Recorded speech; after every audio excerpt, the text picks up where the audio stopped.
तनहुँ र चितवन जोड्ने पुल हो, घुमाउने पुल। यो चाहिँ अहिलेसम्म पनि यो पुल बन्न सकेको छैन। यो पुल पुरै छड्के भएको छ।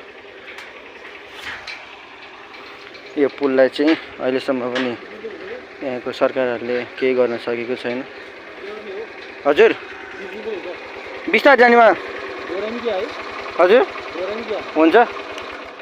ल हेर्नु यहाँको अवस्था यस्तो छ, पुरै छड्के छ। सवारी साधन चलाउन पनि निकै गाह्रो छ। यहाँ चाहिँ मान्छेहरू प्राय दिनमा एउटा दुईटा सङ्ख्यामा चाहिँ दुर्घटना हुने पनि गर्ने गर्छ, जसमा अझसम्म पनि यहाँको सरकारहरूको ध्यान आकर्षण भएको छैन। ल हेर्नु यहाँको पुलको बिजोक।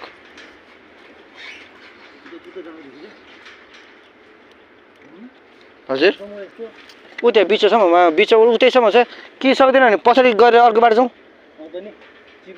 चिप्ल्यो है। ल यहाँको अवस्था यस्तो छ।